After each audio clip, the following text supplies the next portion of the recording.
J'ai dézoomé, t'inquiète. Ok. Allez, c'est bon. Fabrice, Roland Garros 2026, forcément beaucoup d'attentes. Vous attendez quoi tout simplement de ce Roland Garros? Moi, je ne demande qu'à revivre les mêmes émotions qu'en 2025. On a eu une quinzaine extraordinaire de la première à la dernière minute. C'est un tournoi qui avait commencé avec l'hommage à Rafael Nadal et qui s'est terminé par cette finale historique entre Alcaraz et Sinner. Donc une nouvelle fois, j'ai envie de vivre des émotions très fortes avec, j'espère, les Bleus qui seront capables de briller. Une petite inquiétude pointe le bout de son nez autour d'Arthur Fils. On a entendu que c'était compliqué pour lui de s'entraîner. Et vous, de votre côté, est-ce que vous êtes inquiet tout simplement? Bien évidemment, je suis inquiet parce que Arthur était en grande forme depuis quelques semaines, quelques mois. Il jouait vraiment extrêmement bien et je me disais, allez, peut-être qu'on tient un joueur français capable d'aller au bout de ce Roland Garros, même si je sais que c'est un peu le parcours du combattant et qu'il y a énormément de bons joueurs. Je n'ai pas d'infos particulières, je sais juste qu'il a passé peu de temps sur les cours ces derniers jours. Et ces pépins physiques un petit peu récurrents, est-ce que c'est quelque chose auquel on doit s'habituer finalement autour d'Arthur? Vous avez le sentiment?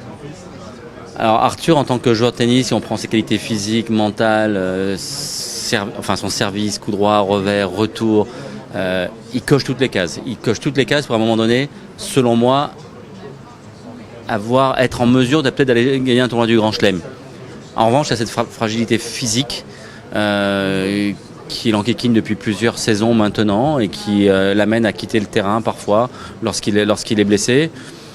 C'est gênant bien évidemment, mais il ne faut pas perdre de vue que Rafael Nadal a souvent été blessé et il a quand même gagné 22 grands chelems dont 14 Roland.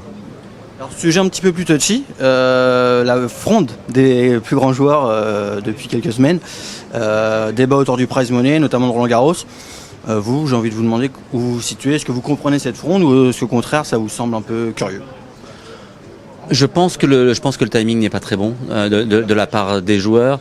Moi, je pense qu'ils devraient se battre avant tout pour qu'un sport aussi populaire, important que le tennis permette à 300, 400, 500 joueurs d'en vivre décemment dans le monde.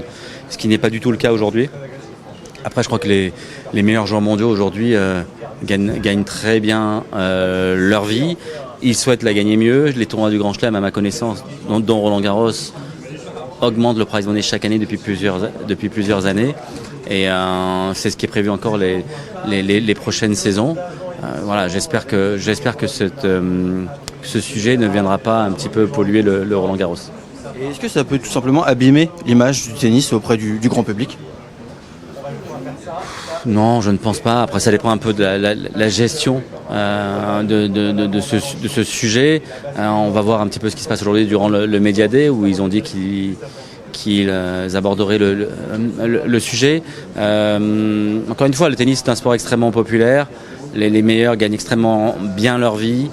Ceux qui jouent les qualifications ou même un petit peu en deçà sont souvent en grande difficulté financière. C'est ceux-là qu'il faudrait aider avant tout. Le tennisman est un sportif individuel, donc forcément, c'est à la fois un sportif individuel et un chef d'entreprise. Donc forcément, il a envie que son entreprise ait le meilleur chiffre d'affaires possible, car ça lui permettra ensuite d'investir dans sa structure. Et en investissant dans sa structure, il pourra être encore plus performant.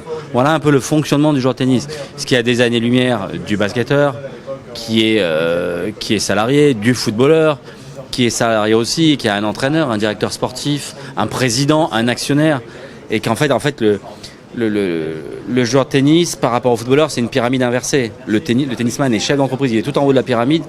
Et le footballeur, même s'il a des revenus importants, il est plutôt en bas de la pyramide. En tous les cas, il a beaucoup de strates au-dessus de lui.